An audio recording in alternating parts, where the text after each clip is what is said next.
Hello everyone, welcome to JPS platform. I am Vinay Rajput and UPSC की मैंने एक subject start की थी आपके साथ जिसका नाम बायोलॉजी है, लाइफ साइंस है.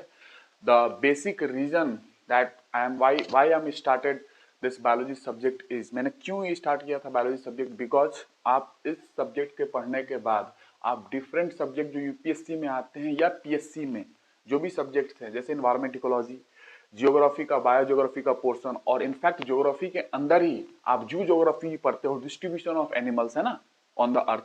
तो जियोग्राफी के अंदर भी आपको बायोलॉजी लाइफ की बहुत सारी ऐसी प्रोसेसेस हैं जो आपको यूज करना पड़ता है ना. जैसे वेदरिंग, अपक्षय में आपको बायोलॉजिकल वेदरिंग की जरूरत पड़ेगी.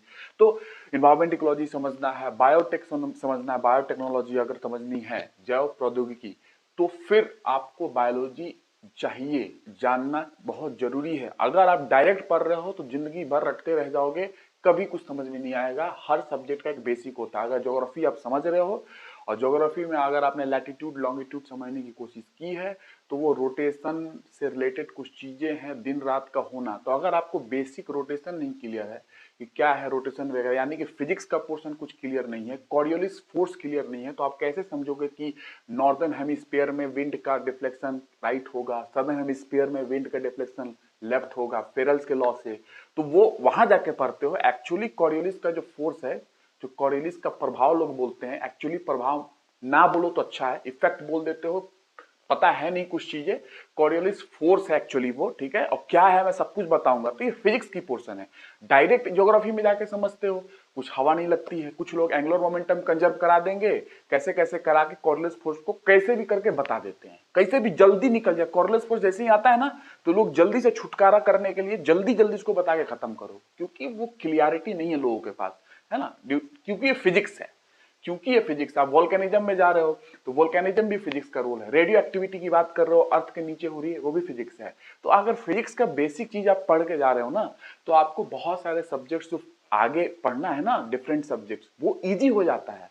नहीं तो चीजें है ना, लगता है कि बस कैसे जल्दी खत्म हो जाओ, कैसे जल्दी मैं रट लूं इसको, है ना. तो वो जरूरत नहीं पड़ेगी मेरे पढ़ाने के बाद. इसलिए मैंने चीजें स्टार्ट की थी बायोलॉजी, और मैंने बायो में बहुत सारी चीजों को कवर किया जो जरूरत था आपको. बायोलॉजी की दुनिया बहुत बड़ी है. आप देखोगे मैं नीट का भी, नीट मेडिकल एग्जाम होती है, मैं उसका भी बायो स्टार्ट करने वाला हूं. मेरी फर्स्ट लेक्चर ही अगर देखोगे आप, तो जो मैंने आपका फर्स्ट लेक्चर लिया है उससे काफी टेक्निकल होगा वो, बिकॉज उनकी रिक्वायरमेंट है. अगर आप मुझे बायोलॉजी पढ़ाते हुए देखोगे, माइक्रोबायोलॉजी या एमबीबीएस की एनाटॉमी वगैरह, तो वहां और टेक्निकल हो जाऊंगा मैं आपके कंपेरिजन में. तो डिपेंडिंग अपॉन द लेवल मैं उस हिसाब से देता जा रहा हूं. जैसा लेवल आपको जरूरत है वो आपको दूंगा, जैसे नीट वालों को जरूरत है तो नीट वालों को दूंगा, और जैसा मेडिकल में एमबीबीएस या बी फार्मा वाले लोग हैं या बीएससी कर रहे हैं माइक्रोबायोलॉजी से, अलग अलग चीजों से, उनको वैसा देना पड़ेगा.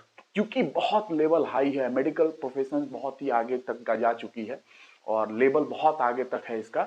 तो इसीलिए बहुत कम बता रहा हूं, ये मत समझना है कि बहुत कुछ बता रहा हूं. आपके एग्जाम में लेवल बढ़ चुका है आपके एग्जाम का. इतनी बड़ी दुनिया है, वो तो कहीं से उठा के कुछ भी पूछ दे, कहीं से उठा के कुछ भी पूछ दे, तो कितना भी पढ़ लो.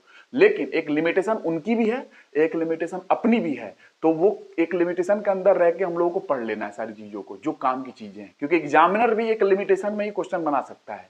वो ऐसा नहीं करेंगे कि आपको मेडिकल में जाके चीजों को, ओवास पॉइंट क्या होते हैं, OVAS ओवास पॉइंट क्या होते हैं, ऐसा चीज नहीं पूछ लेंगे आपसे, ठीक है, क्योंकि ये मेडिकल का चीज है. तो लिमिटेशन उनकी भी है, तो उस लिमिटेशन में मैं पढ़ा रहा हूं. क्योंकि क्वेश्चंस आजकल बहुत अच्छे आ रहे हैं, अच्छे क्वेश्चन बनाना स्टार्ट कर दिया, बिकॉज कंपटीशन बहुत ज्यादा है, बहुत लोग एग्जाम को दे रहे हैं. अगर सिंपल क्वेश्चंस आने लगेंगे तो जो नहीं भी पढ़े हैं उनका भी हो जाएगा. तो डिफिकल्ट क्वेश्चन आ रहे हैं तो लोग जल्दी सॉल्व नहीं कर पा रहे हैं. जो अच्छे से पढ़ेंगे वही सॉल्व कर पाएंगे. और क्योंकि सब्जेक्ट्स लिंक है एक दूसरे से, बायो, फिजिक्स, केमिस्ट्री कोई अलग नहीं है. हमारी सेक ऑफ सिंप्लिसिटी, हमारी सेक ऑफ सिंप्लिसिटी के लिए हम लोगों ने अलग अलग सब्जेक्ट्स को बांट के रखा है और अलग अलग सब्जेक्ट में स्पेशलाइजेशन लोग करते हैं. लेकिन एक्चुअली ये सब चीजें एक ही मिली भगत है, मिली है, मिक्स है, इंटरमिंगल्ड है ये, ठीक है. लेकिन फिर भी for the sake of simplicity हम चीजों को पढ़ने के लिए अलग अलग सब्जेक्ट्स बना के रखे हुए हैं. ये सब्जेक्ट फिजिक्स, ये केमिस्ट्री. लेकिन actually at the end of the day आप पाओगे कि ये चीजें मिली हुई है. ज्योग्राफी में जाते हो मिक्स होगी, जियोलॉजी में पढ़ाऊंगा प्लेट टेक्टोनिक्स वगैरह, तो थर्मल करंट, मेंटल प्लूम, ये सारी चीजें आएंगी. तो वो जब लावा जब मैं क्रिएट करूंगा ना, है ना, constructive plate margin, destructive plate margin बता के, तो उसमें भी फिजिक्स में यूज करूंगा। और वो फिजिक्स आपको ज्योग्राफी मिलेगी नहीं, मैं ऐसा यूज करूंगा आपको फिजिक्स, क्योंकि मैं फिजिक्स टॉप से टॉप लेवल तक जानता हूं। टॉप से टॉप लेवल रॉकेट साइंस जो आप सुनते हो ना, it's not a rocket science, जो स्लोगन है वो मेरे लिए बहुत सिंपल है। मैं रॉकेट साइंस जानता हूं बहुत अच्छे से, क्योंकि मैं उसमें रिसर्च कर रहा हूं। तो आपके लिए फायदेमंद है कि आप उनसे पढ़ रहे हो, उससे पढ़ रहे हो जो कि खुद already chemistry, physics, bio top से टॉप लेवल तक जानता है।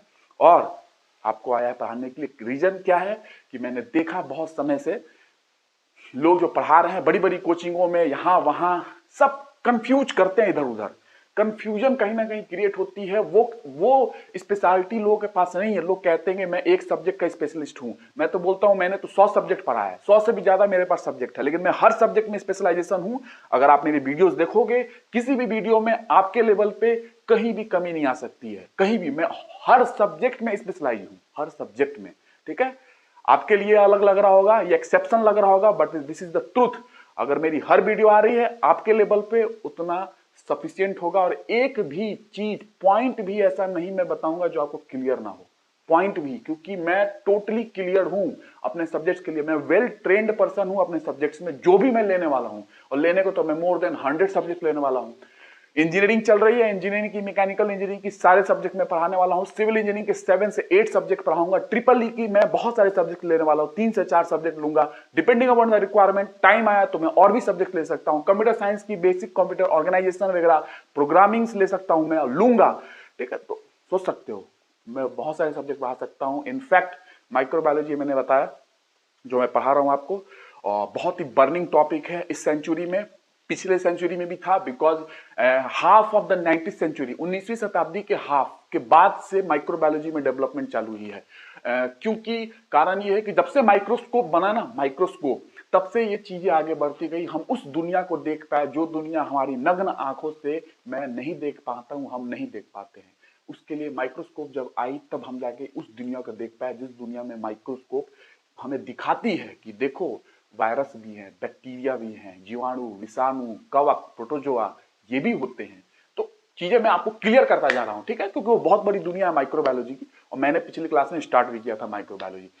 तो यही मैं बोलना चाहता हूं कि जो पढ़ रहे हो ना, वो पढ़ो मेरे से। बहुत आपको, आपकी स्किल मैं यहां से वहां लेके चला जाऊंगा, यहां से वहां। आप एग्जाम देने जाओगे, उससे साथ साथ में आपकी स्किल भी कहां से कहां पहुंचा दूंगा, आप समझ नहीं सकते हो। वो समय के साथ आपको पता चलेगा। जो मुझसे इंजीनियरिंग का पढ़ रहे हैं, वो गेट में जाए या ना जाए, रतन टाटा साहब भी उनको जॉब देने के लिए तैयार हो जाएंगे, ठीक है।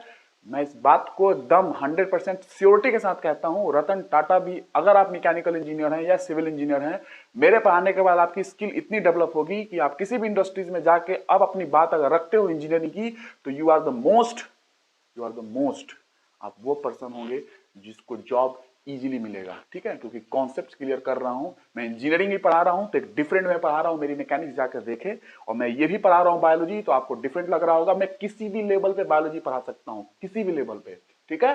तो डोंट वरी अबाउट दैट, आप निश्चिंत होकर पढ़े। मैं आपके लेवल पे उतना देते जा रहा हूं। कोई डाउट अभी तक आया नहीं होगा मेरे हिसाब से। अगर आए, मे बी हर किसी की जो एक्सेप्टेंस होती है, जो नॉलेज को एब्जॉर्व करने की कैपेबिलिटी होती है, हर पीपुल की डिफरेंट होती है ना। तो मे बी एक बार में चीजें समझ में ना आए, बट इनफैक्ट वीडियो जो है वो रिकॉर्डेड है, यूट्यूब पे है, तो आप बार बार दे सकते हो। This is the advantage of online platform, this is not the advantage in offline platform. Offline में एडवांटेज नहीं होती है, बट इस प्लेटफॉर्म पे, ऑनलाइन प्लेटफॉर्म पे आपको ये एडवांटेज है कि आप रिपीट कर सकते हो चीजों को और कॉन्सेप्ट क्लियर कर लो। जब ऑफलाइन क्लासेस हुआ करती थी तो लोग एक बार समझे क्लास में तो समझे, नहीं समझे तो दोबारा एडमिशन लो, है ना, दोबारा एडमिशन लो फिर आके। तो चीजें हैं यहाँ पे बहुत बेनिफिशियल है चीजें, और कहीं ना कहीं इंटरेक्शन लैक करती है हमारी आपकी। तो वो इंटरेक्शन में ऑनलाइन में हूं, धीरे धीरे मैं लाइव आना स्टार्ट कर दूंगा, तो हम इंटरेक्ट करेंगे। मैं चाहता हूं क्वेश्चन भरो, जो सब्जेक्ट पढ़ा रहा हूं। ज्योग्राफी में भी आऊंगा, फिजिकल ज्योग्राफी हो, चाहे वो ह्यूमन ज्योग्राफी हो, चाहे कोई भी ज्योग्राफी हो, पॉपुलेशन ज्योग्राफी हो, चाहे कोई ज्योग्राफी हो, आप क्वेश्चन भर देना, ठीक है। मैं एक क्वेश्चन डाल रहा हूं। टाइट्स होते हैं, टाइट्स जानते हो, ज्वार। मेडिटेरियन सी में, भूमध्य महासागर में टाइट्स क्यों नहीं आते हैं? आप जहां भी पढ़ते हो आप पूछो जाके, भूमध्य महासागर में टाइट्स क्यों नहीं आते हैं? टाइट्स भूमध्य महासागर में क्यों नहीं आते हैं? This is a geography question. or this is going to be explained by the basic understanding of physics. If you have the basic understanding of physics, then you can explain, then you can understand why the reason that Mediterranean Sea have not tide. Mediterranean Sea के पास Tide नहीं आती है, उस सी में Tide नहीं आती है. Why? आप जानते हो कि सन एंड अर्थ के अट्रैक्शन से टाइड आती है. मैं कहता हूं नहीं. You are not aware of that basic physics. You are not aware. आप फिजिक्स से अवेयर नहीं हो. मून और सन के अट्रैक्शन से अगर टाइड आती ना, तो कितने हाई टाइड है, कितने लो टाइड आते हैं per day. 2 high tide 2 low tide एक दिन में आता है. अगर आप मून और सन के अट्रैक्शन से खींचने की कोशिश करोगे, मैं इसको प्रूव करके दिखा दूंगा कि एक टाइड हाई और एक लो टाइड ही मिलेगा आपको एक दिन में, जबकि 2 high tide and 2 low tide आते हैं पर डे.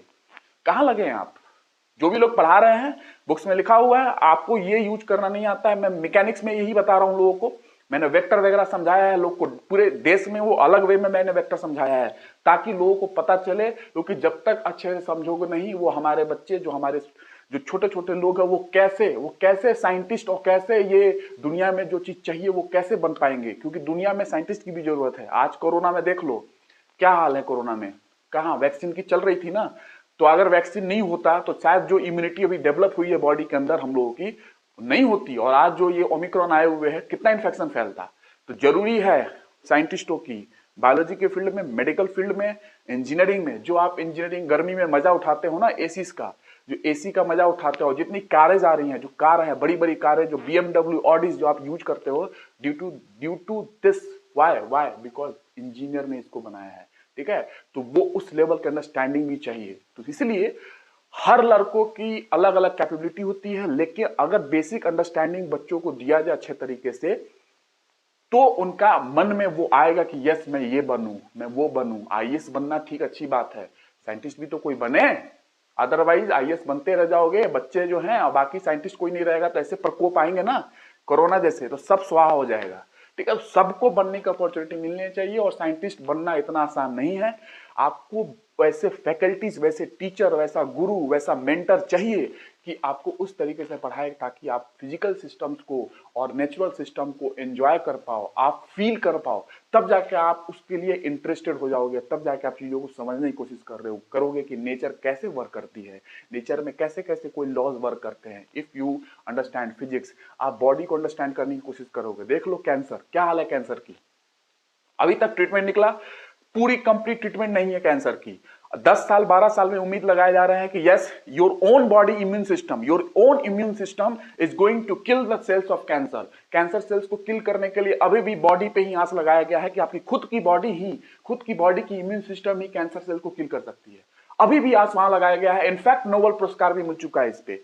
ठीक है, इनफैक्ट नोबेल पुरस्कार भी मिल चुका है. तो अभी भी इंटरफेरॉन टेक्नोलॉजी आप जानते होंगे. इंटरफेरॉन्स, जो वायरल इंफेक्शन होती है किसी सेल्स से, तो सेल्स इंटरफेरेंस को रिलीज करते हैं. सेल्स इंटरफेरॉन को रिलीज करते हैं. वो इंटरफेरॉन्स केमिकल्स जो होते हैं वो अदर सेल्स को बचा देते हैं वायरस के इंफेक्शन से. तो जब सेल्स पे वायरस का इंफेक्शन होता है, तो वो कोशिका मरते मरते एक प्रोटीन बना के चली जाती है, लो मॉलिक्यूलर वेट प्रोटीन, एक इंटरफेरेंस जिसको बोलते हैं, जो कि दूसरे सेल्स को बचा डालती है वायरस के इंफेक्शन से. तो मरते मरते, गांधी जी मरते मरते क्या बोल के गए थे, याद है? गांधी जी तो वही है, मरते मरते कुछ अच्छा करके जाओ. तो वही है, शरीर के अंदर एक कोशिका जब उससे वायरस का इंफेक्शन होता है, तो वो तो मरने वाला ही है, लेकिन वो मरने से पहले मरते मरते एक केमिकल छोड़ के जाता है, केमिकल रिलीज करके जाता है. उस केमिकल का नाम है इंटरफेरॉन. वो केमिकल दूसरे सेल पे जाके, प्रोसेस आपको समझना नहीं है, बस ये समझो कि क्या है फिनोमेना बॉडी के अंदर, और दूसरे कोशिकाओं को बचा डालती है वो केमिकल वायरस के इंफेक्शन से. तो चीजें बहुत है दुनिया में, आप बहुत जरूरी है. मैं इसलिए आया हूं क्योंकि मेरे पढ़ाने से अगर देश में और पूरे दुनिया में 100-200 लोग भी एक उस रास्ते पे चले आए जिसपे मानवता का कल्याण होता है. जैसे मैं आज उन व्यक्ति का नाम लूंगा जिनके चक्कर में आप रेबीज से बचते हो. रेबीज जैसी खतरनाक बीमारी जिसको एक बार होने के बाद अभी तक उसका इलाज नहीं है, रेबीज की बात कर रहा हूं. रेबीज जानते हो ना, कुत्ता काटने के बाद, नॉर्मली कुत्ता काटने के बाद, मंकी के बाद, बहुत सारे हैं उसके डिजीज में पढ़ाऊंगा किसके किसके कारण रैबीज होती है. बट रैबीज का वैक्सीन किसने बनाया? लुईस पाश्चर ने बनाया. अगर वो नहीं होते, अगर वो नहीं होते तो आज कुत्ता काटने के बाद ना सारे सारे लोग जो पागल कुत्ते काटते हैं, जिनको रेबीज का इन्फेक्शन है ऑलरेडी, तो सारे लोग कुत्ते की तरह भौंकते रहते और पानी से डरते रहते पूरी जिंदगी, जब तक मरते नहीं, है ना। तो सोचो, वैसे लोग की भी जरूरत है दुनिया में, वैसे लोगों की भी जरूरत है, और वैसे लोग तब क्रिएट होंगे जब एक अच्छा व्यक्ति पढ़ाने वाला भी हो, ठीक है, अंडरस्टैंडिंग अच्छी हो, ठीक है। एग्जाम की तैयारी कर रहे हो, बहुत अच्छी बात है, मोस्ट वेलकम है, मैं इसलिए पढ़ा रहा हूं, जिसको जो चाहिए वो करे।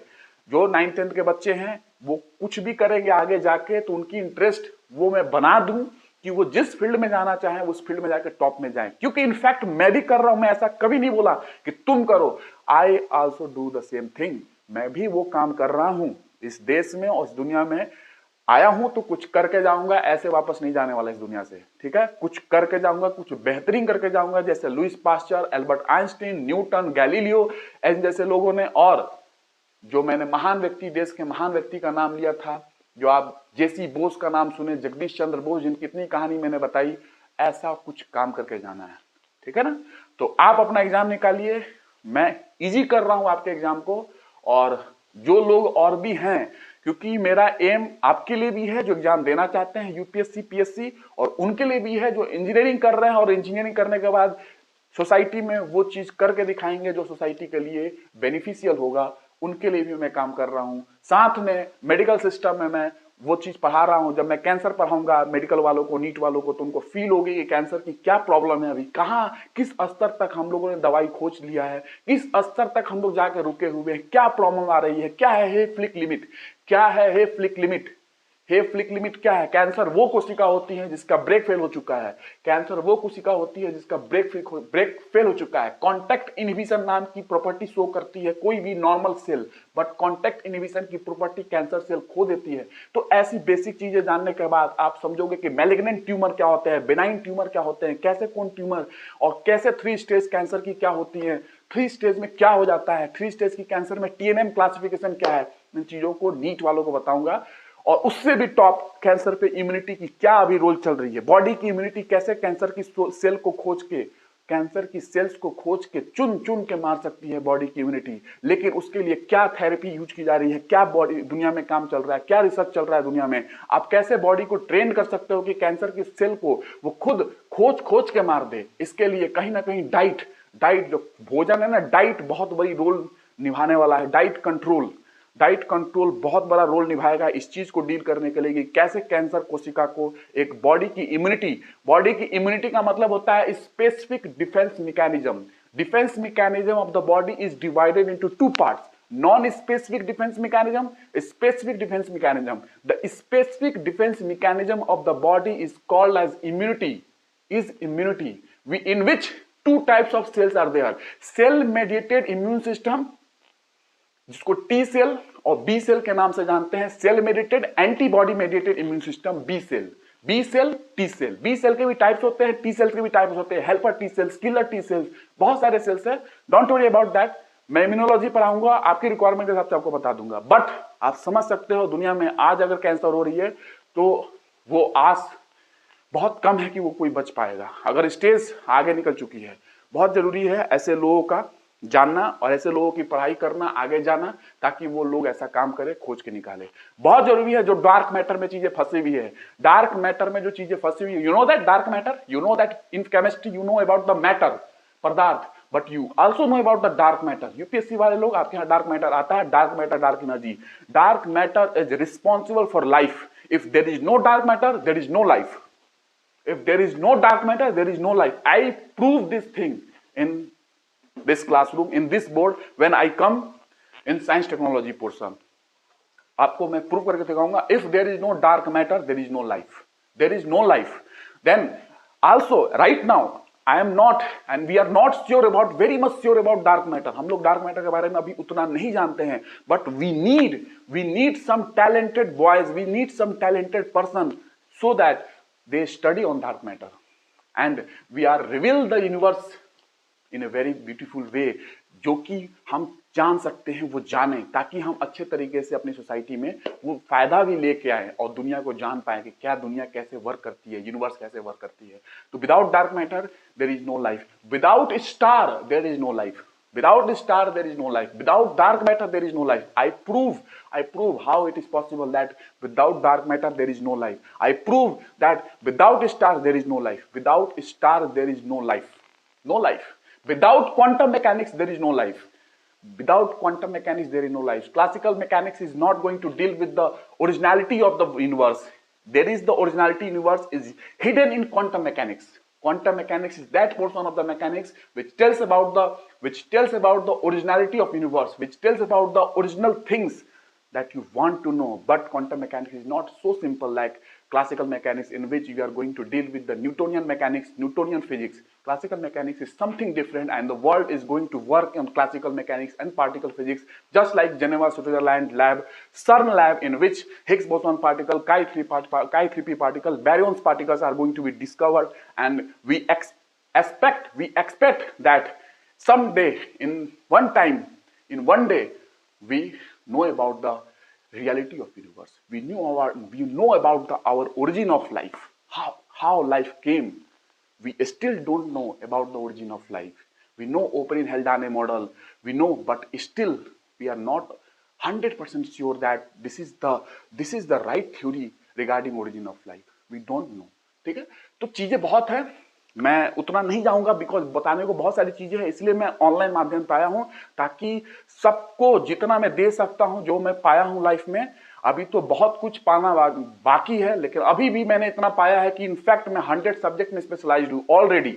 100 सब्जेक्ट में स्पेशलाइज्ड हूं। मेरी एक भी सब्जेक्ट का एक भी लेक्चर आपको स्पेशलाइजेशन में कम नहीं लग सकता। अगर मैं इंजीनियरिंग पढ़ा रहा हूं या मेडिकल पढ़ा रहा हूं या यूपीएससी पढ़ा रहा हूं या कोई भी पढ़ा रहा हूं, आपको कहीं भी कमी नहीं आएगी। I am very much specialised in all दो सब्जेक्ट्स। आप पढ़ते जाओ, ऐसा कभी ना सोचना है कि जो लोग कहते हैं कि 1% एक चीज में स्पेशलाइज हो सकता है, 2 से 3 सब्जेक्ट में हो सकता है। I am going to punch out this things which are move in the society, like कि एक आदमी एक चीज में स्पेशलाइज हो सकता है। No, dedication has no limits. Dedication has no limits. Imagination is the highest kite that can only fly. अगर इमेजिनेशन है, according to Einstein, according to sir Albert Einstein, imagination है तो आप लाइफ में कुछ भी कर सकते हो। इमेजिनेशन होना बहुत जरूरी है। मैंने बहुत पिछले क्लास में बताता आ रहा हूं आपको कि experience is of no use. Experience is of no use without skills. Experience is of no use. Experience का कोई यूज नहीं है अगर आपके पास स्किल नहीं है। आप अगर आपने स्किल डेवलप किया अपने लाइफ में ना, तो फिर एक्सपीरियंस नहीं भी है तो काम चल जाएगा। मैं उतना 20 साल का एक्सपीरियंस लेके नहीं बैठा हूं, लेकिन मैं वो हजारों साल के एक्सपीरियंस के बराबर हूं अकेला, क्योंकि मैंने स्किल्स डेवलप किया है। If you develop your skill, you will fail in one exam, but you are not going to fail in your life exam. आपकी जिंदगी की जो लाइफ है ना, जो लाइफ में जो एग्जाम हो रही है ना, आपकी पर डे जो स्थिति आती है, वो सुख वो दुख, उसको झेलने की शक्ति हो जाएगी आपको, अगर आपने स्किल डेवलप किया। अगर आपने स्किल नहीं डेवलप किया तो आप एक एग्जाम निकाल सकते हो, लेकिन जिंदगी के हर क्षण पे जो एग्जाम आपको परीक्षाएं आएंगी ना, जिंदगी के हर क्षण में, वो एग्जाम कभी क्रैक नहीं कर पाओगे। कभी नहीं क्रैक कर पाओगे। इसलिए कोई एग्जाम निकालने के बाद भी ऐसा नहीं है कि स्वर्ग में पहुंच गया, ऐसा कुछ नहीं है इसी धरती पे, और वो भी परेशान है। लेकिन अगर किसी के पास स्किल है, अगर उसने एग्जाम नहीं भी निकाला है, तो लाइफ में खुश रहेगा। उसको हैंडल करने आता है सिचुएशंस, उसको टैकल करना आता है situation tackling is the very much needed, कि कैसे आप सिचुएशन को टैकल करते हो। ठीक है, तो चीजों को, स्किल को डेवलप करो। एक्सपीरियंस की कोई जरूरत नहीं है। Experience helps intelligence. Experience helps intelligence, सहायता करती है इंटेलिजेंस का। यस, एक्सपीरियंस है, अच्छी बात है, लेकिन स्किल भी होना जरूरी है। स्किल के साथ साथ आपकी एक्सपीरियंस आ रही है, डेवलप हो रही है, इस सोने पे सुहागा, ऐसा बोल सकते हो। अच्छी बात है, एक्सपीरियंस है, बट स्किल होना बहुत जरूरी है। देख लो तमिलनाडु का वो बच्चा जिसने कलाम सेट को बना दिया, smallest satellite of the world, जिसको नासा ने लॉन्च किया, वो बच्चे के पास कितनी स्किल थी? क्या एक्सपीरियंस था उसके पास? नो, स्किल था। तो स्किल है, सब कुछ हो सकता है। सुंदर पिचाई, जो दुनिया के सबसे बड़ी कौन सी कंपनी, गूगल में आज वो सीईओ हैं। इतनी कम उम्र में वो बने थे, उतने बड़े लोग वहां पे उनसे नीचे पोस्ट पे है, बिकॉज ऑफ स्किल के कारण। ठीक है, एक्सपीरियंस नहीं। अगर आपके पास काबिलियत है ना, तो रतन टाटा भी आपको अभी आके नौकरी देगा। काबिलियत दिखाओ, काबिलियत बहुत जरूरी है। स्किल डेवलप करो, ठीक है। एक्सपीरियंस डेवलप करोगे ना सिर्फ, तो फिर कहीं ना कहीं नीचे रह जाओगे, क्योंकि पीएचडी किए हुए लोग भी लोगों को पढ़ा रहे हैं और तुम आगे बढ़ो। क्यों? आपने पीएचडी किया तो आप क्यों नहीं कुछ कर पा रहे हैं? आप क्यों नहीं कुछ कर पा रहे हैं? बच्चे तो अभी पढ़ना है, आप तो पढ़ चुके हो, आप तो पीएचडी कर चुके हो, आप हाई लेवल की स्टडी कर चुके हो। You are the one that you are study all high level subjects, है ना? बच्चे को पढ़ा रहे हो, उनको आप कर रहे हो आगे बढ़ो। यस, वो आगे बढ़े, लेकिन आप क्यों नहीं कर रहे हो कुछ ऐसा? आपने तो पढ़ाई कर ली ना, आपने पीएचडी लेवल पे किया ना, because lack of skill. You are learn the PhD subjects, okay, but subjects पढ़ने के बाद एक एक्सपीरियंस, एक इमेजिनेशन की जरूरत पड़ती है कि आप इमेजिन करके डिफरेंट फील्ड में जो चीजें अभी चल रही है, रिसर्च का पोर्शन जो अभी मानवता के लिए जरूरत है उसको खोजना, तो इमेजिन की जरूरत पड़ती है, स्किल की जरूरत पड़ती है। तो इसीलिए डिग्री का भी कोई यूज नहीं है अगर आपके पास स्किल नहीं है। ऐसे तो डिग्री किए हुए लोग देश में फैले पड़े हैं, चाहे इंजीनियरिंग हो चाहे कोई भी हो। डिग्री का यूज कब होगा यार? विदाउट डिग्री आज के 200, 300, 400 साल पहले कितने लोग डिग्री करते थे? अरिस्टोटल ने कितनी बड़ी डिग्री की है, और उसके पहले चले जाओ। लेकिन दुनिया आगे बढ़ी, दुनिया आगे बढ़ी, उस समय के आदमी ने भी दुनिया को आगे बढ़ाया और चीजों को जो अपने समय पे हो सकता था उन्होंने खोजा। तो जो अभी चीजें मिल रही है ना, बहुत ईजी हो चुकी है लोगों के लिए, बहुत ईजी हो चुकी है, इसलिए लोग सब बैठ के सब आराम कर रहे हैं। ठीक है, सब बैठ के बस आराम से चीजें मिलती जा रही है। जो एजुकेशन मैं दे रहा हूं आज के 20, 10 साल, 15 साल पहले खोजने पे भी नहीं मिलती। ठीक है, आज मैं जो दे रहा हूं इजीली आपको मिल रही है, जो इस माध्यम से, अगर ये टेक्नोलॉजी नहीं होती तो आज क्या होता? जो मैं वेक्टर समझा रहा हूं, जो स्केलर समझा रहा हूं मैं इंजीनियरिंग मैकेनिक्स में, जो आपको फिजिक्स मैंने बायो समझाया, जो अभी साइंस टेक समझाने वाला हूं, जो स्टार्ट करने वाला हूं, यू फील साइंस टेक में पहला दिन से आपको वो फील दे दूंगा ना कि अब यूपीएससी के मेंबर भी कहेंगे यस, ये होता है पढ़ने का तरीका। समझे? इंटरव्यू में जाना अभी पता चलेगा। तो स्टार्ट करता हूं मैंने माइक्रोबायोलॉजी स्टार्ट किया था, ज्यादा बात नहीं करूंगा बिकॉज बोलने को बहुत सारी चीजें हैं। मेरा एम यही है कि देश में चीजें अच्छी हो, ये इसलिए मैं आया हूं। I am more capable than any company. मैं कंपनी में जा सकता हूं, अच्छे से अच्छे पोस्ट पे जा सकता हूं, मेरे पास कैपेबिलिटी है, कंप्यूटेशन की भी है, कंप्यूटर की भी है, अपनी खुद की इंजीनियरिंग की है और डिफरेंट इंजीनियरिंग ब्रांचेस की भी है। बट मैंने सोचा कि देश के लिए कुछ करना है, तो एक माध्यम है, क्योंकि ये एजुकेशन वो टूल है जिस माध्यम से आप देश को सुधार सकते हो, देश में वो अच्छाई ला सकते हो। That's why I use this profession. ठीक है, और मैं अपने प्रोफेशन से बहुत प्यार करता हूं।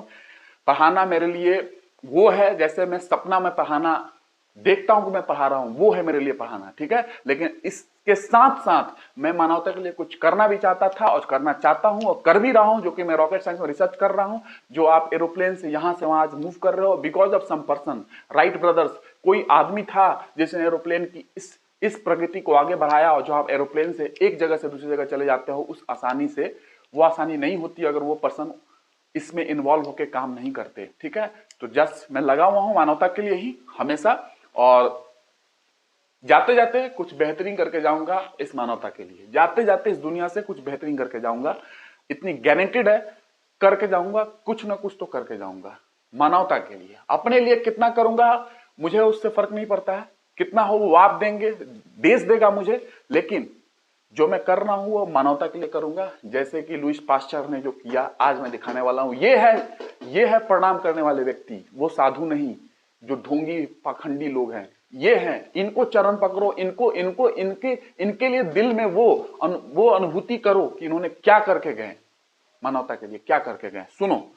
क्या थे वो। माइक्रोबायोलॉजी,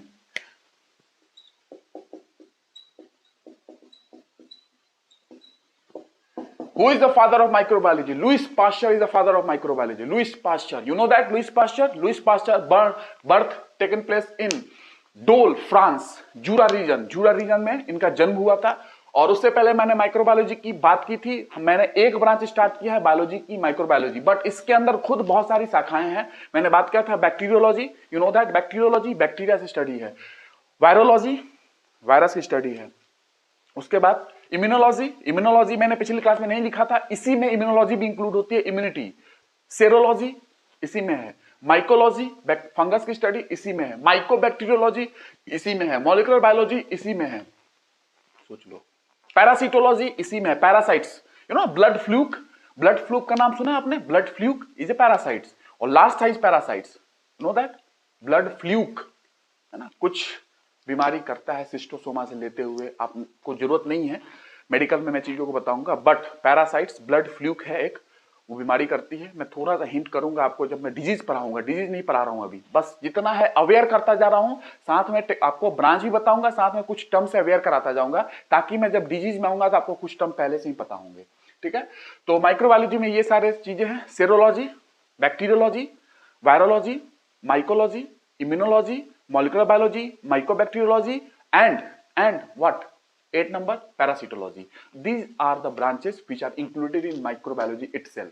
ठीक है, this is the most burning branch of the biology right now. This is the most burning branch of the medical system right now.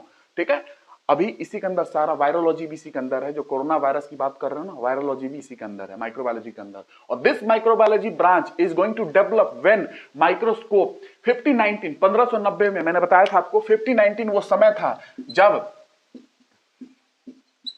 Gents and जैकेरिस Jensen के बेटे जेन्स थे, इन्होंने, ये चश्मा निर्माता थे, मैंने कहानी बताई है, और इन्होंने 1590 में एक ट्यूब के अंदर दो लेंस डाल के कंपाउंड माइक्रोस्कोप, संयुक्त सूक्ष्मदर्शी का खोज किया।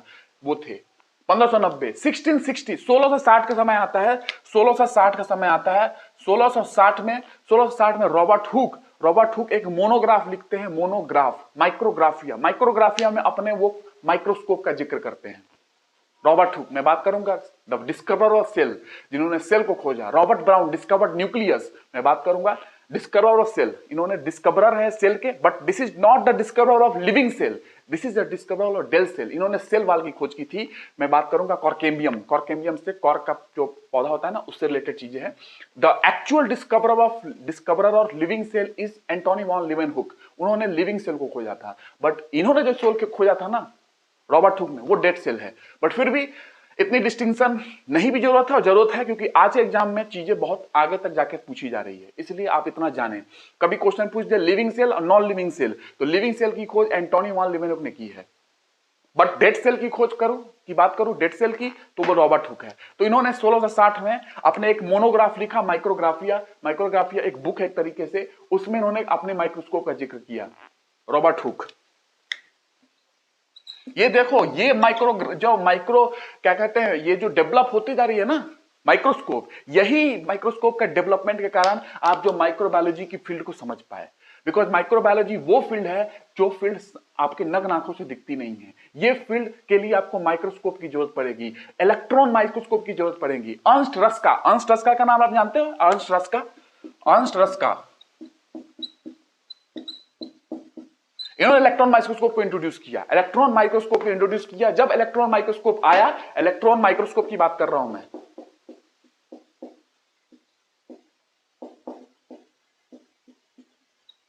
अर्नस्ट रस्का ने जब इलेक्ट्रॉन माइक्रोस्कोप को लाया, तो आप वायरस की दुनिया को पहचान पाए कि वायरस की दुनिया क्या है, क्योंकि वायरस बैक्टीरिया से भी छोटे होते हैं, सोचो। तो जेन्स एंड जैकेरिस जेनसन चश्मा निर्माता, इन्होंने अपने एक ट्यूब में 2 लेंस का यूज किया, और उसके बाद इन्होंने डेवलप किया कंपाउंड माइक्रोस्कोप। उसके बाद कहानी स्टार्ट होती है 1660 में, रॉबर्ट हुक ने माइक्रोस्कोप को बनाया, अपने एक माइक्रोग्राफिया मोनोग्राफ में माइक्रोस्कोप का जिक्र किया, उसमें फोटो भी है उस बुक में इनकी माइक्रोस्कोप की। उसके बाद तीसरा नंबर आता है Antonie van Leeuwenhoek. He is not the first person to invent the microscope, ये पहले व्यक्ति नहीं थे, लेकिन हां ये वो व्यक्ति थे जो उन्होंने एक माइक्रोस्कोप का यूज किया था, इन्होंने एक लेंस का यूज किया था। इन्होंने 2 लेंस का यूज किया था जैकेरिस जेनसन ने, इन्होंने एक लेंस का यूज करके माइक्रोस्कोप बनाया, एक लेंस, ठीक है, 1 लेंस का यूज किया था। और उस माइक्रोस्कोप के जरिए इन्होंने प्रोटोजोआ की खोज की, स्पर्म शुक्राणु की खोज की, उसके बाद बैक्टीरिया की खोज कहां थी, रेन वाटर जो होता है ना, रेन की जो पानी आ रही है ना, उस रेन वाटर में उन्होंने खोज की बैक्टीरिया की। उसके बाद स्क्रैपिंग्स होती है, टीथ स्क्रैपिंग्स, डॉक्टर के पास देखना, टीथ स्क्रैपिंग्स होती है, टीथ स्क्रैपिंग्स इन्होंने लिविंग बैक्टीरिया की खोज की थी 2 जगह। रेन वाटर ही नहीं है सिर्फ, बहुत लोग पढ़ाते हैं रेन वाटर, टीथ स्क्रैपिंग भी है। थोड़ा सा मेडिकल सिस्टम में जाके मेडिकल की बुक में ये चीजें बात बताई गई हैं। नॉर्मली रेन वाटर लोग बताते हैं, is it okay, but teeth scrapings में भी मिली थी लिविंग बैक्टीरिया, ठीक है। तो वो है एंटोनी वॉन लीवेनहुक। और मैंने पिछली क्लास में बताया था Antonie van Leeuwenhoek is the first microbiologist. Microbiology में फर्स्ट माइक्रोबायोलॉजिस्ट कौन है, एंटोनी वॉन लीवेनहुक। तो ये जो माइक्रोस्कोपी डेवलपमेंट है, this microscope development is going to deal with the microbiology. Microbiology की डेवलपमेंट में ये माइक्रोस्कोप की डेवलपमेंट काम आई, बिकॉज विदाउट माइक्रोस्कोप आप उस दुनिया को देख ही नहीं सकते थे जो दुनिया नग्न आंख से दिखती नहीं है ना। बैक्टीरिया नहीं दिखते हैं, वायरस नहीं दिखते हैं, तो माइक्रोस्कोप की डेवलपमेंट ही है जिसके कारण आप उस दुनिया को पहचान पाए जो दुनिया आपके सामने दिखती नहीं है। उसके लिए माइक्रोस्कोप की जरूरत है, तब जाके माइक्रोबायोलॉजी जैसे ब्रांच डेवलप हुए।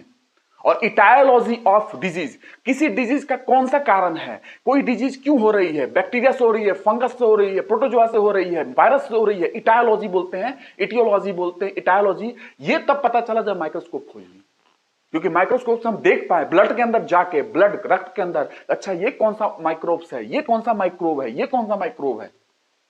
इसलिए माइक्रोस्कोप बहुत बड़ा रोल निभाया माइक्रोबायोलॉजी को डेवलप करने में, ठीक है। और अगर मैं बात कर लूं माइक्रोबायोलॉजी में, माइक्रो ऑर्गेनिज्म की स्टडी करते हो ना, माइक्रोबायोलॉजी किसके लिए स्टडी है? Study of micro organisms, study of micro organisms, और इसी को माइक्रोब भी बोलते हैं, ध्यान रखना। अब माइक्रोब वर्ड सैडी लॉट ने यूज किया था, आपको नहीं पढ़ना है, ठीक है। मैं उस इतने डिटेल में नहीं जाना आपको, ये मैं मेडिकल वाले लोगों को बताऊंगा, माइक्रोब या माइक्रो ऑर्गेनिजम्स, ठीक है। और माइक्रोब या माइक्रो ऑर्गेनिजम्स में अगर मैं एग्जांपल बताऊं कौन कौन है, अभी आपको सुन के ही हालत पंचर हो जाएगी। मैं वायरस के बाद भी और चीजों बताने वाला हूं जो दुनिया में कहर डाल सकती हैं और डाल रही हैं वो चीजें, देखते जाओ कौन है। बैक्टीरिया, फंगस, कवक, फंगस या फंजाई बोलते हैं, फंगी नहीं बोलते हैं, फंजाई या फंगस, ठीक है। 1 2।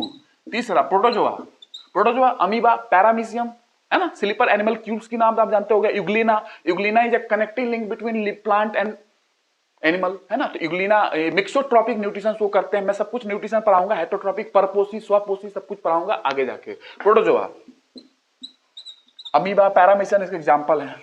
फंगस, सैक्रोमाइसिस सेरेविसी, ईस्ट जो इसका एग्जांपल है, ईस्ट, खमीर, फंगस, कवक का एग्जांपल। चौथा bacteria, fungus, protozoa. Then fourth number जिसने कहर डाल के रखा हुआ है, घर में पैक कराया, पिछली साल हम लोगों को घर में बंद कराया, अभी भी घर में बंद कराने की तैयारी में चल रहा है, वायरस। अभी तो देखना है एपिडेमियोलॉजिस्ट जो होते हैं वो क्या बता रहे हैं, जो एपिडेमिक्स की स्टडी करते हैं, देखते हैं, डिपेंड करता है कि क्या हो रहा है। बट कहीं ना कहीं जो वायरस के लिए जो हम लोगों ने लिया है वो क्या कहते हैं, वैक्सीन जो लिया है वो कहीं ना कहीं हेल्पफुल है, अदरवाइज हम लोग पैक हो गए होते अभी तक घर में। अभी तक वैक्सीन ने कहीं ना कहीं इम्यूनिटी डेवलप की है, इम्यूनिटी के कारण ही हम लोग उतना बचे हुए हैं, उतनी केसेस अभी नहीं बढ़ रही हैं जिस हिसाब से पहले बढ़ी थी पिछले साल। तो ये बहुत बड़ा रीजन है वैक्सीन। वायरस पांचवा, ये सारे माइक्रो ऑर्गेनिजम्स हैं, दिखते नहीं है। तीसरा वायरोइड्स, आपने नाम नहीं सुना होगा इसका, वायरोइड्स। छठा वायरुसॉइड्स। सातवां प्रियॉन्स, नाम सुना आपने? Bacteria, fungus, protozoa, virus, viroids, virusoids, prions. क्या है ये, सुना कभी आपने, सोचा है? वायरस न्यूक्लियो प्रोटीन एजेंट है, ये तो न्यूक्लियस है इसके अंदर, न्यूक्लियो प्रोटीन, न्यूक्लियस है, डीएनए आरएनए हो सकता है, या तो डीएनए होगा नहीं तो आरएनए होगा, और प्रोटीन की कोट है वायरस के अंदर। लेकिन अगर मैं बात करूं वायरोइड्स की बात करूं तो इसमें क्या है, ये आरएनए पार्टिकल है, सिर्फ आरएनए है इसके अंदर, बस कोई प्रोटीन नहीं है, कुछ भी नहीं, सिर्फ आरएनए। अब सोच लो,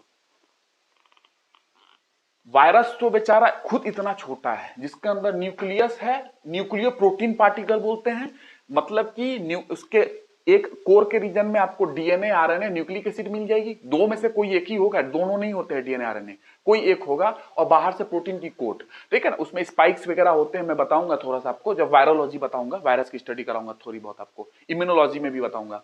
वायरोइड्स क्या होते हैं? वायरोइड्स वो एजेंट होते हैं, एजेंट है एक तरीके के कि कारक हैं जो बीमारी करते हैं, और इसमें सिर्फ आरएनए होता है, न्यूक्लिक एसिड, आरएनए, प्रोटीन का कोट नहीं है, और ये इन्फेक्शियस है, ये बीमारी करते हैं, यस। और ये बहुत बड़ा इस दुनिया पे कहर भी है कि जो ग्लोबल वार्मिंग हो रही है, मे बी ये चांस कि ग्लोबल वार्मिंग के दौरान पोल्स पे जो बर्फ जमे हुए हैं, उस बर्फ में कहीं ना कहीं ये पार्टिकल्स कहीं ना कहीं ये छिपे हैं। वो बर्फ जमे जो पिघलेगी तो ये पार्टिकल्स रिलीज होंगे और वो रेन वाटर के थ्रू कहीं ना कहीं ओशियंस में वाटर में पहुंचेंगे, जो कि हम यूज करते हैं। और मे बी क्या होगा भविष्य में कोई नहीं जानता है, बट ये हम लोग का कारण है, ग्लोबल वार्मिंग का एक इम्पैक्ट भी है ये। वायरोइड्स हो गया, virusoids. Virusoids single standard RNA है, ये single standard RNA. Virusoids single standard RNA, ये तो आरएनए है नॉर्मल, ये सिंगल स्टैंडर्ड आरएनए है। और ये कैसा आरएनए, ऐसा है कि इसको रेप्लिकेशन करने के लिए वायरस चाहिए। क्या बात है, इसको रेप्लिकेट करने के लिए वायरस चाहिए। सिंगल स्टैंडर्ड आरएनए वायरुसवाइड्स, और इसको द्विगुणन करना है ना, रेप्लिकेट करना है, तो इसको सहायता चाहिए वायरस की सहायता चाहिए रेप्लिकेशन के लिए वायरुसवाइड्स को। सोच लो, इसीलिए हेपेटाइटिस बी जिसको होता है ना, हेपेटाइटिस बी, तभी जाके हेपेटाइटिस डी होता है। हेपेटाइटिस बी जिसको होती है ना, उसको ही जाके हेपेटाइटिस डी हो जाता है, क्योंकि हेपेटाइटिस डी का जो वायरस है वो ह्यूमन बॉडी में वायरुसवाइड्स है। वायरुसवाइड्स मतलब वायरुसवाइड्स वो एजेंट होते हैं जिनको वायरस की जरूरत पड़ती है अपनी रेप्लिकेशन कराने के लिए, अपना द्विगुणन कराने के लिए। तो अगर आपके बॉडी के अंदर अगर हेपेटाइटिस बी वायरस है, हेपेटाइटिस बी की बात कर रहा हूं, बी, हेपेटाइटिस बी, अगर ये वायरस है तो आपको हेपेटाइटिस डी का इन्फेक्शन हो जाएगा, क्योंकि हेपेटाइटिस डी का वायरस हेपेटाइटिस बी की सहायता से अपना द्विगुणन कर लेता है, अपना रेप्लिकेशन कर लेता है। इसीलिए हेपेटाइटिस डी का वायरस आपके बॉडी के लिए, हमारी बॉडी के लिए वायरुसवाइड्स है, वायरुसवाइड्स। क्योंकि वायरुसवाइड्स वैसे आरएनए पार्टिकल होते हैं जिनको रेप्लिकेशन करने के लिए वायरस की सहायता चाहिए, वायरस की जरूरत चाहिए। और हमारे पास अगर हेपेटाइटिस बी वायरस है बॉडी में, तो ये डी वायरस जो है, डी जो कि एक वायरुसवाइड्स है हमारे लिए बॉडी में, ये सहायता ले लेगा हेपेटाइटिस बी का, अपना रेप्लिकेशन कर लेगा बॉडी के अंदर। सोचो, ये प्रियॉन्स, प्रियॉन्स क्या होते हैं? प्रियॉन्स प्रोटीन है, सिर्फ प्रोटीन, नो नथिंग एल्स, सिर्फ प्रोटीन है, सिर्फ प्रोटीन। और ये इन्फेक्शियस है, ये बीमारी फैलाता है। सोचो, सिर्फ प्रोटीन, एबनॉर्मली फोल्डेड प्रोटीन है, एबनॉर्मली फोल्डेड प्रोटीन बोल दो, नॉर्मली आप उतना ना जाओ डिटेल में, प्रोटीन है, सिर्फ प्रोटीन, नो एनीथिंग एल्स, कुछ भी नहीं है इसके पास, सिर्फ प्रोटीन है और इन्फेक्शियस है। सोचो, आप तो प्रोटीन और डीएनए आरएनए न्यूक्लिक एसिड या प्रोटीन दोनों के कॉम्बिनेशन से बनता है वायरस, इससे इतना परेशान हो, इससे भी बेचारा एक मिल गया तुमको प्रोटीन, सिर्फ प्रोटीन ही है जो इन्फेक्शन कर देता है। सिर्फ आरएनए, वायरोइड्स में सिर्फ आरएनए इन्फेक्शन कर रही है। वायरुसवाइड्स सिंगल स्टैंडर्ड आरएनए है, वो तो हमारी बॉडी को यूज कर रहा है। और क्या कहते हैं, ह्यूमन बॉडी में एक तरीके से वो देखा जाए तो अगर हेपेटाइटिस बी वायरस आपको हो चुका है, हेपेटाइटिस बी का इन्फेक्शन, तो हेपेटाइटिस डी का इन्फेक्शन भी हो जाएगा, क्योंकि हेपेटाइटिस डी का वायरस हेपेटाइटिस बी का वायरस का यूज करता है और अपना द्विगुणन करा लेता है। तो इसीलिए वायरुसवाइड्स वो होते हैं जिनको रेप्लिकेशन करने के लिए वायरस की जरूरत पड़ती है। सोचिए, ये क्वेश्चन अब यहां से बनना स्टार्ट होंगे, ये सब परेशानी का रोल है। इसकी हिस्ट्री आपको जानना नहीं है कि किसने क्या खोजा, लेकिन वायरॉइड से क्या बीमारी होती है, प्रियॉन से क्या होती है, मैं आपको बता दूंगा, इसमें आप टेंशन ना लेना, ये चीजें मैं बता दूंगा कि किससे क्या बीमारी होती है। लेकिन मैंने अभी माइक्रो बायोलॉजी में माइक्रो ऑर्गेनिजम्स की स्टडी करते हैं, उसका एग्जाम्पल्स मैंने दिया है। कुछ भी नहीं दिखता यार, कुछ भी नहीं दिखता आंख से, नग्न आंख से, सबको लिए माइक्रोस्कोप की जरूरत पड़ेगी, सूक्ष्मदर्शी, संयुक्त सूक्ष्मदर्शी, इलेक्ट्रॉन माइक्रोस्कोप की जरूरत पड़ जाती है वायरस के लिए, तो इतने छोटे हैं। ठीक है, तो bacteria, fungus, protozoa, virus, viroids, virusoids, prions, ये सारे के सारे माइक्रो ऑर्गेनिजम्स या माइक्रोऑर्गेनिजम्स एक ही समझेंगे आपके लेवल पे। बट मैं माइक्रोब किसी चीज के लिए यूज करता हूं, मैं माइक्रोब बोलता हूं वायरस को, तो वायरोइड्स को, वायरुसवाइड्स को, और कहीं ना कहीं मैं वायरोइड्स को एजेंट बोलता हूं, इनको तो एजेंट बोलता हूं, कारक हैं ये, मैं तो ऑर्गेनिज्म भी नहीं बोलता हूं, लेकिन वो हाई लेवल के स्टडीज में है। आपके हिसाब से अभी आप माइक्रो ऑर्गेनिज्म और माइक्रोब का मतलब एक ही समझेंगे, जो कि सूक्ष्म जीव है, और ये सारे उनके उदाहरण है, एग्जाम्पल है। ठीक है, और ये हम लोग पढ़ेंगे बैक्टीरिया को बैक्टीरियोलॉजी, इसी के अंदर मैंने एक ब्रांच बताया था, फंगस को माइकोलॉजी, इसी के अंदर मैंने एक ब्रांच बताया था माइक्रोबायोलॉजी में, प्रोटोजोआ का अलग है ब्रांच, प्रोटोजोआ में आप अमीबा पढ़ोगे, पैरामीशियम पढ़ोगे, इंसुलेटेड पढ़ोगे, यूग्लिना पढ़ोगे, सब चीज पढ़ोगे, वहां पे मैं बताऊंगा। किंगडम जब पढ़ाऊंगा आपको तो, है ना, जगत। वायरस, वायरोलॉजी, इसी के अंदर मैंने बताया था। वायरोइड्स ये अलग पार्टिकल है, आरएनए पार्टिकल है। वायरोसॉइड्स ये भी सिंगल स्टैंडर्ड आरएनए है। और प्रियॉन्स जो है ये सिर्फ एबनॉर्मली फोल्डेड प्रोटीन है, ये सिर्फ प्रोटीन है, इनके पास कुछ भी नहीं है, और कुछ भी नहीं, सिर्फ प्रोटीन है। ये इन्फेक्शन कर देते हैं, ये सारे इन्फेक्शन करते हैं, ठीक है। तो इसको नोट कर लेना, मैंने सब कुछ समझाया, ध्यान से सुनोगे तो सब कुछ समझ में आएगा।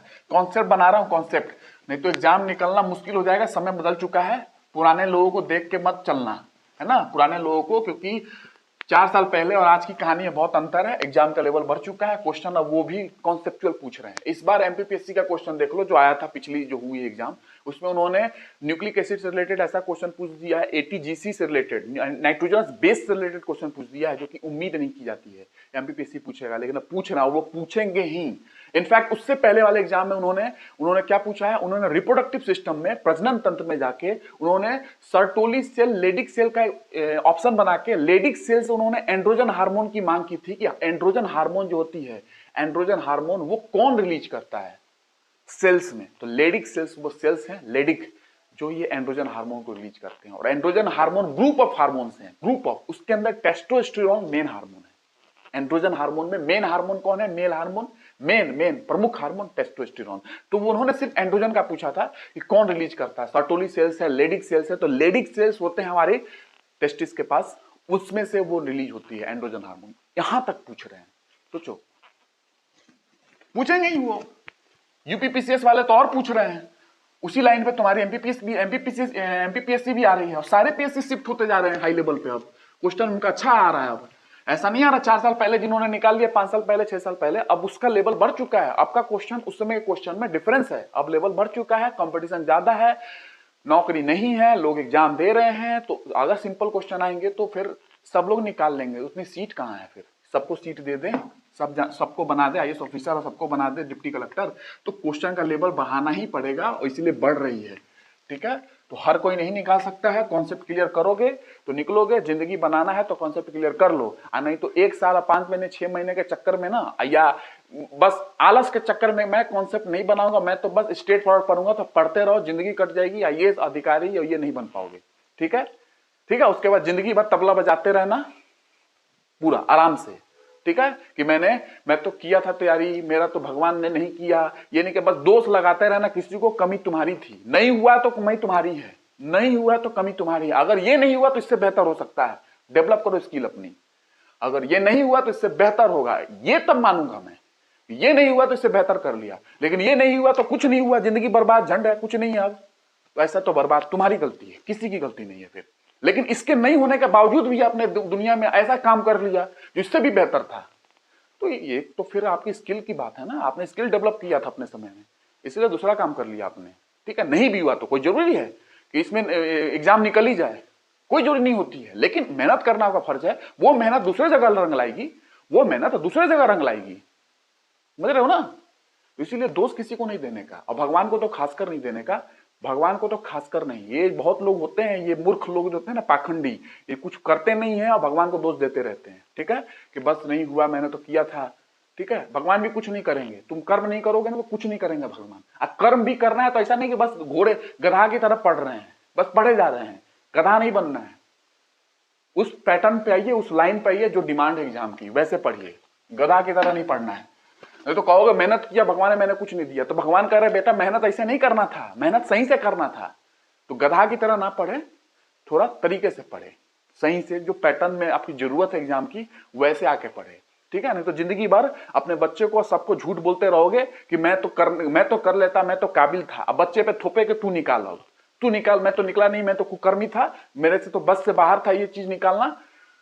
वो खुद जानता है, क्योंकि खुद की कमी वो जानता है कि उसने क्या किया अपने समय पे, और बच्चे पे थोपेगा, झूठ बोलेगा पूरी जमाना में, है ना, कि मैं कर सकता था, ये कारण हो गया, मैं वो हो गया, इसलिए मैंने नहीं निकाल पाया, ठीक है। लेकिन ये नहीं बताएगा कि मैं काबिल ही नहीं था एग्जाम निकालने के, ठीक है। तो ध्यान रखना, डेवलप करो अपने आप को, डेवलप करो, डेवलप करो। एग्जाम एक नहीं निकला, 10 निकलेंगे दूसरे, और वो भी नहीं होगा तो बहुत कुछ कर लोगे, खुद ही उतनी बड़ी इंडस्ट्री बन जाओगे कि किसी की जरूरत नहीं पड़ेगी। बट नॉलेज डेवलप करो, स्किल डेवलप करो, स्किल, ठीक है, तो आज मैं इतना ही रखता हूं, मैंने बहुत कुछ बोल दिया। ठीक है, मैं अगली क्लास में आपको आगे डेवलप कर दूंगा, चीजें और भी बता दूंगा, और आगे हम लोग स्ट्रेट फॉरवर्ड चलेंगे। इतनी बात नहीं करूंगा मैं, क्योंकि ये मुझे लगा कुछ बोलूं आपको, इंपॉर्टेंट है। ठीक है ना, क्योंकि ये सारे लोग के पास वीडियो जा रही है, तो कुछ समझेंगे, कुछ सीखेंगे। जिसको कुछ सीखना होगा, जिसको नहीं सीखना होगा वो नहीं सीखेंगे। जिसको सीखना होगा इस बात से, जो मैंने बोला एक्सपीरियंस अपनी लाइफ की है, मैंने 8 साल में लगभग लगभग कई हजारों लोगों को देखा है। मेरे फ्रेंड्स, चाहे वो बात कर लो आईआईटीज में, चाहे नीति मुंबई में, हर जगह है मेरे फ्रेंड्स जो मुझसे पढ़े हुए भी हैं और वो मेरे फ्रेंड्स भी हैं। ठीक है, तो वो एक्सपीरियंस मेरे पास है। ठीक है, वो मेरा एक्सपीरियंस है, उस एक्सपीरियंस के साथ मैं बता रहा हूं चीजों को।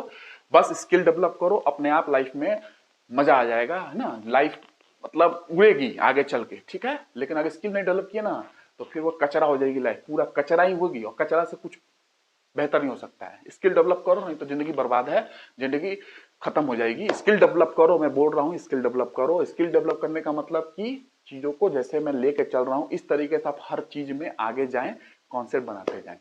तो नेक्स्ट लेक्चर में बात करूंगा अगली क्लास में कि क्या और नेक्स्ट आगे बात कर सकता हूँ। लुइस पास्टर मुझे बताना था, बट इनफैक्ट ये बहुत इंपॉर्टेंट चीज है जो मैंने बताया है। कुछ आपके दिमाग में भेजा में जरूर घुसा होगा मैंने जो बताया आपको, ताकि आपके लाइफ में काम आ जाए, इसलिए मैंने इन चीजों को बताया है। तो नेक्स्ट लेक्चर में बात करूंगा। आई होप मेरी जो उम्मीद है आपसे और देश के लिए जो मैं करना चाहता हूं, और आप भी कुछ इन्वेस्ट करें अपना, जो भी आप कर सकते हैं देश के लिए, चाहे आईएएस ऑफिसर बन के करे, चाहे डिप्टी कलेक्टर बन के करे, चाहे कुछ भी बन के करे जरूर। खाली जिंदगी मत बिताओ दादा, खाली मत बिताओ। इंसान कितनी जन्मों के बाद बने होंगे पता नहीं। अगर नॉर्मली बात कर लो हिंदू धर्म के हिसाब से, तो कई जन्मों के बाद बनते हो। तो कुछ कर ले भाई मेरे, कुछ कर लो, कुछ कर लो। ऐसे जिंदगी ना बर्बाद करो मेरे भाई, ऐसे ना करो, कुछ करो, कुछ करो। सुबह उठ के सो के उठ के खाना खा के फिर सो जाओ, ये नहीं है सब जिंदगी में। झूठ बोलना बंद करो। सिर्फ 24 घंटा में जब तक जगे हो, मैंने देखा है झूठ ही झूठ। ठीक है, इज्जत, एक इज्जत बचाने के लिए, एक इज्जत बचाने के लिए एक झूठ बोला, अब उस झूठ को बचाने के लिए 10,000 झूठ बोल डाला। ठीक है, झूठ का ही बोरा उठा के चल रहे हैं लोग।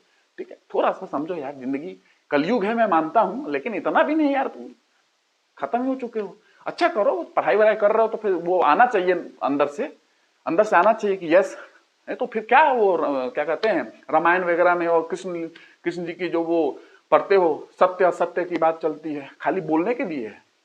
तो कुछ बोलोगे भी, सत्य भी बोलोगे, तो सत्य पे आओ, अपने आप पॉजिटिव एनर्जी सामने आएगी, तुम्हारे निकल के आएगी। झूठ झूठ की दुनिया में रहोगे ना तो नीचे आ जाओगे फिर। इसीलिए आज के साथ आज मैं लेक्चर को कंप्लीट करता हूं, और नेक्स्ट क्लास में बात करूंगा। Thank you.